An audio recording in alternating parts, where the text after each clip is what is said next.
On this episode of Eat, Sleep, Drive, we give the M45 a bit of a tune-up, and we also find out if there's a good-looking engine under all this ugly plastic after all.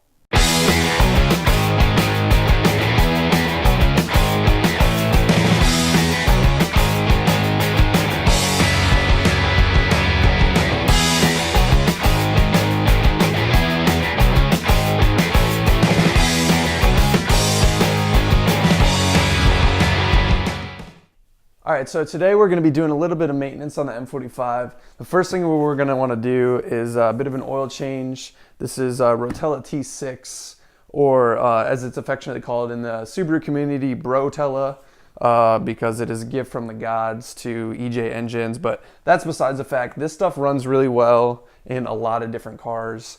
I'm not going to even attempt to dive into all the science behind oil, like it's talk about like going down the rabbit hole, but this is high in zinc, and zinc is good. So yeah, we will trust in the Brotella gods for the M45. We're going to put some T6 in, and we're also going to change some filters. This is a cabin filter, but we also got an air filter because Lord knows when the last time this thing was changed.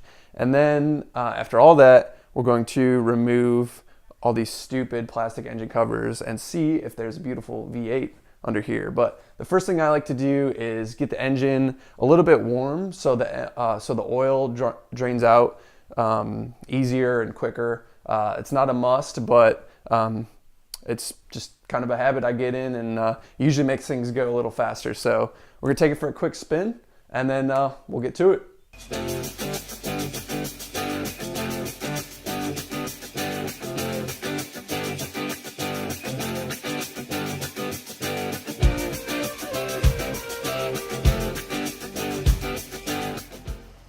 All right, so I've got this thing on ramps, so we got plenty of room to work on here. The first thing I'm going to do is, looks like, remove this plastic under tray that's under here, and then we can hopefully drain the oil and remove the filter.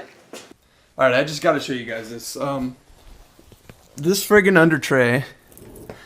I would love to have words with the engineer that designed this damn under tray. I have counted all these fasteners, and there are 18 fasteners. I don't know, like, did they give this to like the intern to design, and he just like wanted to troll everyone? 18 fasteners to remove a stupid underbody panel.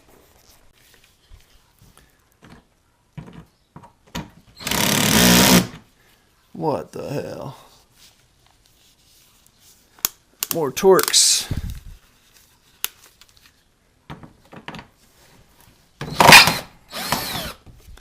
That was a wonderful noise.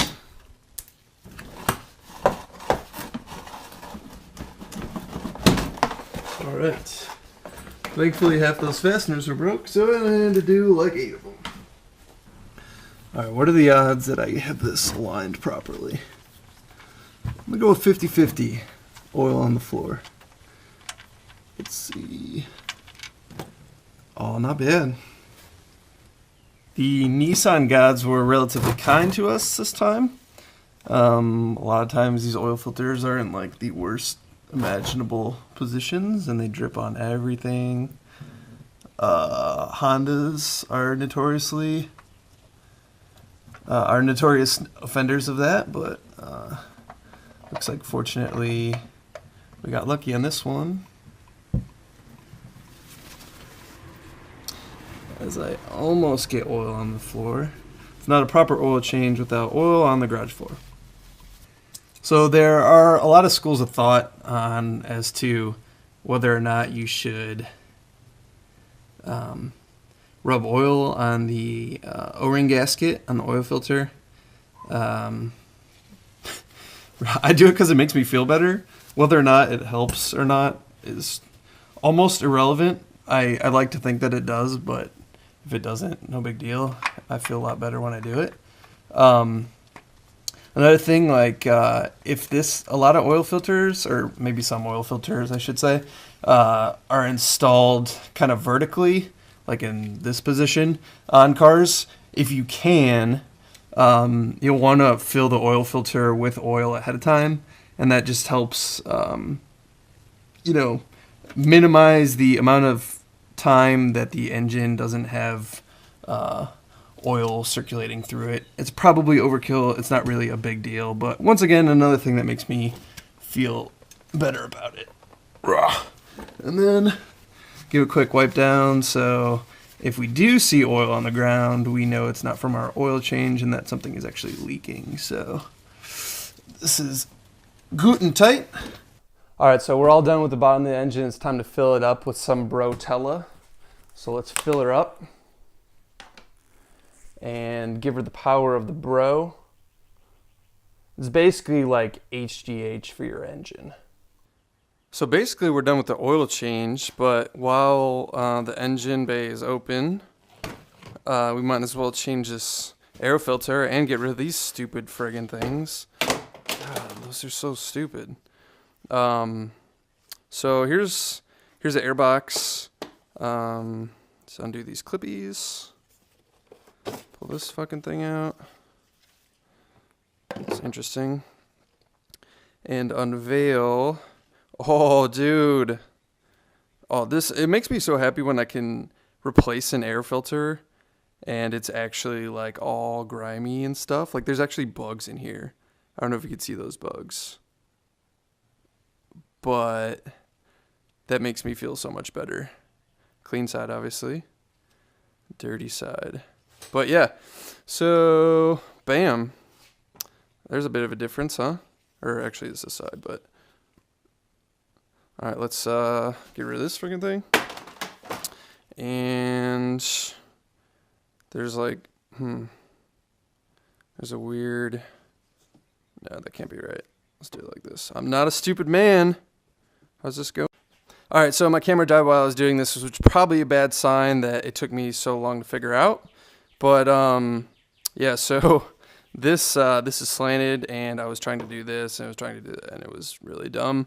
But it turns out this fat side goes down, and then this slides in like this, push down, clippy clippy, chores done. So that's that. Now we might as well remove the rest of these engine cover, or the rest of these engine covers, and see if there's anything interesting. Anything interesting underneath.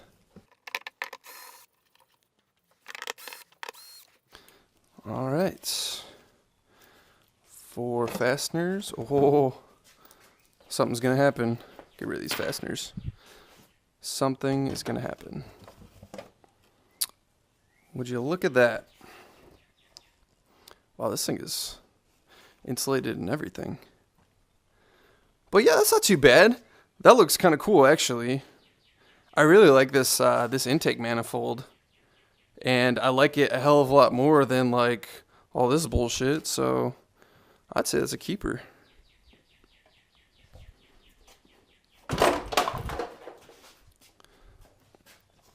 And how about this one? That was easy. And this is gonna stay because this is like part of the air box. Is maybe like a cold air type deal. But yeah, I mean, I think that looks way cooler. I'm definitely gonna have to wash the engine bay, and I'll probably do that in like another episode on how to properly wash an engine bay and make it look all good. But I'm pretty happy with how this turned out. I'm gonna have to cap this off. Might need this guy. Little tab. Whoop. Gank that guy. Look at that. All right, that wraps it up for the M45 today. Quick little tune-up, oil change, air filter, and took off the stupid engine covers. So hopefully you guys agree. It looks way better. But hey, if you like this video, like and subscribe. And look forward to more stupid videos with this car and others. So catch you guys later.